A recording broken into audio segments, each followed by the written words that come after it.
नमस्कार साथियों, एक बार फिर उपस्थित हैं रीडर्स क्लासेस के यूट्यूब चैनल पर। जैसा कि आप सब जानते हैं, हम पढ़ रहे हैं जनरल साइंस और जो हमारा टॉपिक चल रहा है वो चल रहा है रक्त परिसंचरण तंत्र।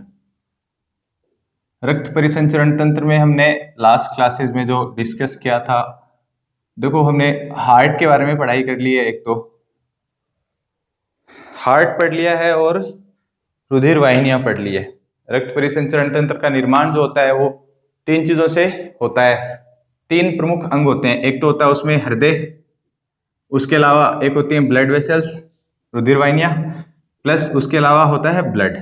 ठीक है, तो इन तीनों को सम्मिलित रूप से जोड़ा जाए या एक साथ लिया जाए तो इससे एक तंत्र का निर्माण होता है, उसे रक्त परिसंचरण तंत्र कहते हैं। और इसके जो खोजकर्ता थे वो विलियम हार्वे थे। तो लास्ट क्लास में हमने क्या स्टार्ट किया था? लास्ट क्लास में हमने स्टार्ट किया था ब्लड, रक्त के बारे में। ठीक है, इसके जो अध्ययन को मैंने बताया था, जो रक्त के अध्ययन को क्या हेमेटोलॉजी बोला जाता है। रक्त क्या है? एक तरल संयोजी ऊतक है। कैसे था तरल संयोजी ऊतक? लिक्विड फॉर्म में पाया जाता है। टिश्यू क्या है? नंबर ऑफ सेल्स पाई जाती है, इस वजह से इसको ऊतक बोला था। तो तरल संयोजी उनके संयोजन से मिलकर बनता है, इस वजह से तरल संयोजी ऊतक नाम दिया था। ये लाइन वैसे पूछी गई है कि रक्त एक तरल संयोजी ऊतक है, तो ये आप थोड़ा ध्यान रखिएगा। इसके बाद मैंने बताया था कि जो आगे की क्लास होगी अपन उसमें पढ़ेंगे कि हाँ भाई, रक्त के प्रमुख कारक या संगठक पदार्थ कौन कौन से होते हैं। तो रक्त के जो प्रमुख संगठक, रक्त के प्रमुख कारक या संगठक कौन कौन से होते हैं, किन सब चीजों से मिलकर रक्त का निर्माण होता है? प्रमुख संगठक इनका इससे पहले बताया था। जो रक्त का निर्माण होता है, रक्त का निर्माण कहाँ होता है? मैंने आपको बताया था रक्त का निर्माण जो वयस्क मनुष्य होते हैं उनके शरीर में रक्त का जो निर्माण होता है वो होता है लाल अस्थि मज्जा में, जबकि भ्रूण अवस्था में जो रक्त का निर्माण होता है वो लीवर में होता है। ये कई बार पूछी गई चीजें हैं रक्त से रिलेटेड। अब रक्त किन सब चीजों से मिलकर बना होता है, इसमें क्या क्या पाई जाती है, आज हम उन सब चीजों के बारे में पढ़ाई करेंगे। रक्त के प्रमुख संगठक दो होते हैं। कौन कौन से होते हैं? दो। एक तो होता है प्लाज्मा, जबकि दूसरा क्या होता है? रक्त बिंबाणु या रक्त कणिकाएं। इन दोनों को सम्मिलित रूप से साथ में जोड़ा जाता है तो जो स्ट्रक्चर बनती है उसे रक्त बोलते हैं। अच्छा, रक्त में प्लाज्मा की मात्रा कितनी होती है? शरीर में पाए जाने वाले कुल रक्त की, क्या? शरीर में पाए जाने वाले कुल रक्त की 55% मात्रा क्या होती है? प्लाज्मा कहलाती है। अर्थात प्लाज्मा शरीर में कितना परसेंट पाया जाता है बॉडी में?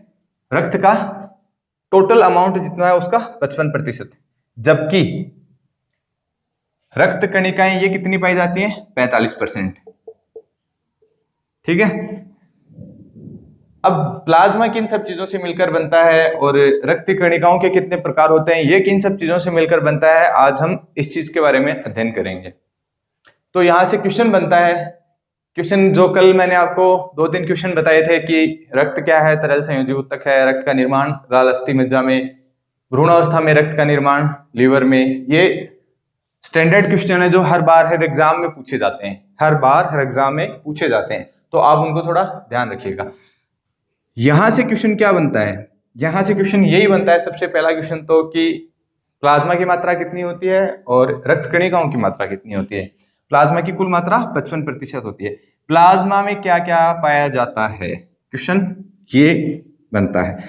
प्लाज्मा में पाए जाने वाले प्रमुख जो 3 पदार्थ हैं, 3 घटक हैं इसके, वो है, एक तो होता है जल के अलावा होता है प्रोटीन, प्लाज्मा प्रोटीन जिसको बोलते हैं, और उसके अलावा अन्य पदार्थ,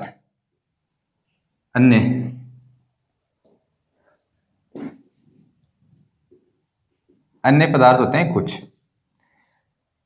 कुल प्लाज्मा शरीर में रक्त का कितना प्रतिशत? कुल प्लाज्मा शरीर में रक्त का कितना प्रतिशत? 55%। कुल प्लाज्मा का शरीर में जल कितने प्रतिशत होता है? कुल प्लाज्मा का रक्त में शरीर, कुल प्लाज्मा का जल होता है वो 92% होता है, जबकि जो प्रोटीन की मात्रा होती है कुल प्लाज्मा की वो होती है 7%। ठीक है, और 92 7 99, 6 से 7% क्या होती है इसमें प्रोटीन पाई जाती है। जो प्लाज्मा में प्रोटीन पाई जाती है उसको कौन सी प्रोटीन बोलेंगे, उसको बोलेंगे प्लाज्मा प्रोटीन। लीवर में पाई जाएगी लीवर प्रोटीन, मस्तिष्क में पाई जाएगी मस्तिष्क प्रोटीन, है ना। इसी प्रकार 1% क्या होता है इसमें अन्य पदार्थ पाए जाते हैं। अब अन्य पदार्थ में कौन कौन इंक्लूड होता है, जैसे गैसें, जैसे ग्लूकोज, जैसे यूरिया, जैसे खनिज तत्व। अब खनिज तत्वों के बारे में मैंने आपको बताया था कि जो मनुष्य के शरीर में जो टोटल मतलब मनुष्य की बॉडी होती है उन्होंने एवरेज सबसे ज्यादा क्या पाया जाता है, सबसे ज्यादा पाया जाता है जैसे कार्बोहाइड्रेट, फिर फैट, फिर प्रोटीन, और जो मिनरल्स होते हैं, खनिज तत्व होते हैं, वो मनुष्य के वेट का 4% मिनरल्स होते हैं कुल भाग का। तो 4% में जो मिनरल्स होते हैं वो लगभग 2% तो कैल्शियम ही होता है। उसके बाद जो दूसरा सबसे ज्यादा पाए जाने वाला खनिज तत्व है वो फॉस्फोरस है ना। ऐसे तो अन्य में 1% में कितना क्या पाया जाता है, खनिज तत्व पाया जाता है। इन सब चीजों से प्लाज्मा का निर्माण होता है। अब क्या होता है, रक्त कणिकाएं, जैसे टोटल मनुष्य में 55% प्लाज्मा है, ठीक इसी प्रकार 45% रक्त कणिकाएं हैं। तो जो रक्त कणिकाओं के प्रकार होते हैं वो संख्या में 3 प्रकार के होते हैं। ये डेली रूटीन में आपने सुना होगा, बहुत बार बोलते हैं इसकी WBC, इसकी प्लेटलेट्स। जैसे आपके कई रिलेटिव्स हैं जो हॉस्पिटलाइज होते हैं, जैसे कभी किसी के डेंगू हो जाता है, किसी की मलेरिया हो जाती है, या फिर किसी के जैसे और मेजर डिजीज हो जाती हैं, तो उस दौरान ये शब्द आपने डेली रूटीन में सुने होंगे। जो प्रथम प्रकार है आरबीसी, उसे आरबीसी बोला जाता है, रेड ब्लड सेल, लाल रक्त कणिका। इसको बोलते हैं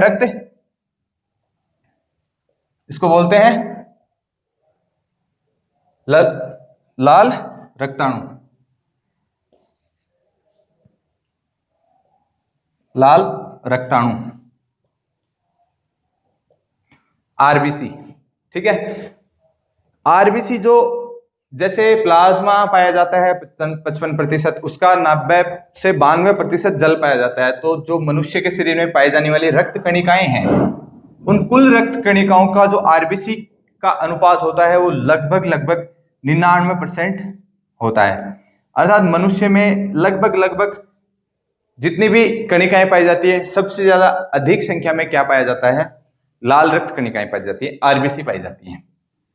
आरबीसी में पढ़ाऊंगा आपको, आरबीसी, WBC, उसके अलावा प्लाज्मा प्रोटीन, ये सेकेंडरी चीजें हैं। पर अभी तो हम क्या पढ़ रहे हैं, वर्तमान में तो हम पढ़ रहे हैं कि जो रक्त के प्रमुख संगठक पदार्थ हैं वो कौन कौन से हैं।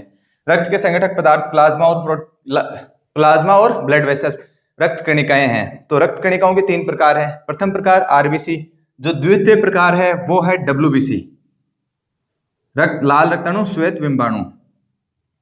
WBC white blood cell, white blood cell को क्या बोला जाता है हिंदी में, श्वेत रुधिर कणिका या श्वेत रुधिराणु, श्वेत रुधिराणु।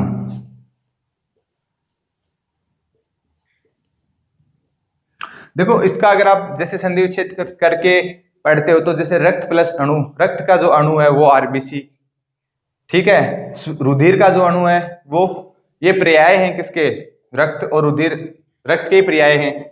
और जो तीसरा प्रकार है इसका, थर्ड टाइप है, वो कौन सा हो जाएगा, वो हो जाएगा प्लेटलेट्स।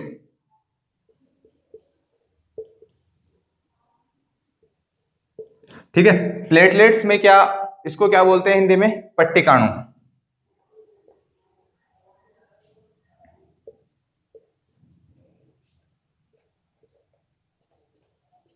पट्टिका बिंबाणु, ये ऑलमोस्ट 1% पाई जाती है। ये पाई जाती है जैसे 0.5%, ये पाई जाती है 0.2, 0.3%, ये पाई जाती है 0.8%। ठीक है, इनका जो अनुपात होता है वो अनुपात कुछ ऐसा होता है कि जो मनुष्य का शरीर है उसमें जो रक्त कणिकाएं पाई जाती है उसमें सबसे ज्यादा क्या पाई जाती है, आरबीसी पाई जाती है।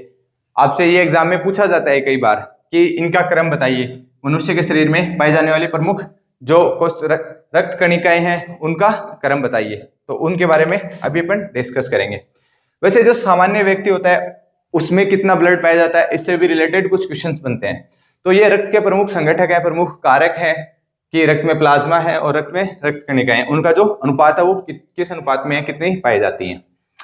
अब देखो, एक जो स्वस्थ मनुष्य स्वस्थ वयस्क मानव होता है, स्वस्थ वयस्क मनुष्य होता है, उसमें जो रक्त की मात्रा होती है वो कितनी पाई जाती है ऑन एन एवरेज। जो औसत मान होता है इसका, वो कई बार एग्जाम में पूछ लिया जाता है कि हाँ भाई, एक स्वस्थ मनुष्य में, स्वस्थ वयस्क मनुष्य में रक्त, कुल जो रक्त है वो कितने लीटर हो पाया जाता है। रक्त का वैसे कार्य क्या होता है? रक्त का कार्य होता है, इनके अलग अलग कार्य है, हम आगे पढ़ेंगे।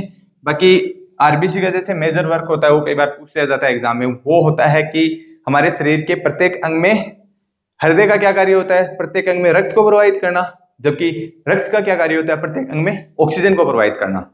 तो जो आरबीसी होती है उसका प्रमुख कार्य क्या है, शरीर के प्रत्येक अंग में ऑक्सीजन का प्रवाहन करना होता है। तो कई बार एग्जाम में क्वेश्चन पूछ लिया जाता है, ये स्टेटमेंट आप लिख लीजिए कि एक स्वस्थ मनुष्य में, एक स्वस्थ मनुष्य में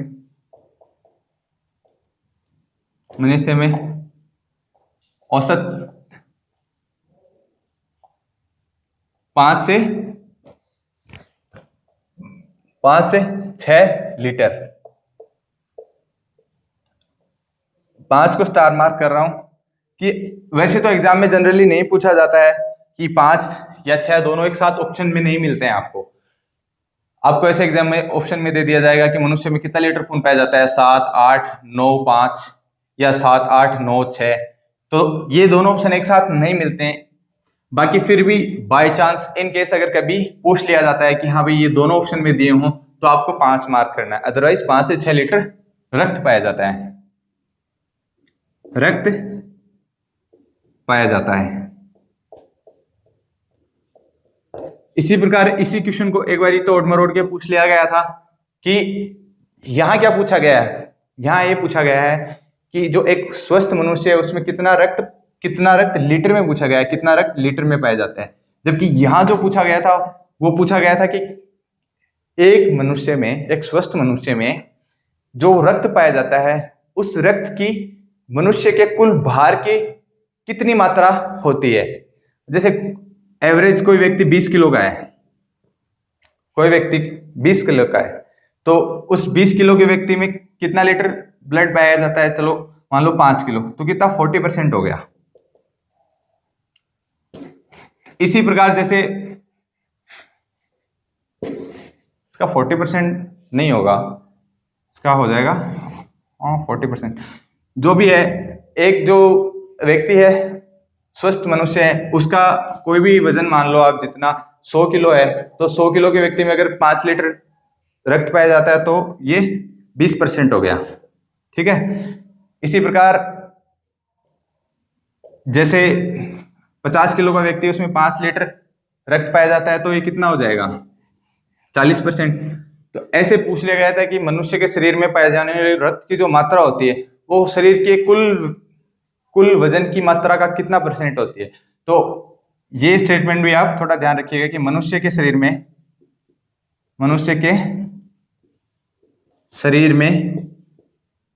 पाए जाने वाले रक्त की, शरीर में पाए जाने वाले रक्त की कुल मात्रा का, पाए जाने वाले रक्त का भार, पाए जाने वाले रक्त का भार, पाए जाने वाले रक्त का भार शरीर में के कुल भार का कितना, 7 से 8% होता है। पाए जाने वाले रक्त की मात्रा या भार, रक्त का भार शरीर के कुल भार का 7 से 8% होता है। शरीर के कुल भार का 7 से 8%। होता है। इसमें अगर जनरली ये दोनों ऑप्शंस एक साथ नहीं होंगे, फिर भी अगर दोनों एक साथ दिए जाते हैं तो इसमें जो स्टार मार्क होगा वो होगा 8%। तो कुल कुल जो मात्रा होती है वो होती है कितना, भार का तो होती है 7 से 8%, और जबकि कुल वास्तव में भार कितना होता है 5 से 6 लीटर। तो लीटर में अगर पूछा जाए तब तो होगा 5 से 6 लीटर, जबकि किस में पूछा जाए, कुल भार के प्रतिशत को पूछा जाए तब होगा 7 से 8%। अब देखिए हमने क्या पढ़ा है अभी तक, रक्त के प्रमुख संगठक या प्रमुख कारक पढ़े हैं। दो प्रकार से रक्त के संगठक का निर्माण होता है, प्लाज्मा और रक्ताणु। अब क्या प्लाज्मा और जो रक्ताणु जितनी भी ब्लड सेल्स होती हैं उनको हम अलग अलग पढ़ाई करेंगे, उनके बारे में हम डिटेल्ड डिस्कस करेंगे कि हाँ भाई कितना पाया जाता है। तो आज की क्लास में हम इतना ही पढ़ेंगे, बाकी की जो डिटेल्ड है वो हम नेक्स्ट क्लास में देखेंगे। आज के लिए इतना ही काफी है। Thank you, good.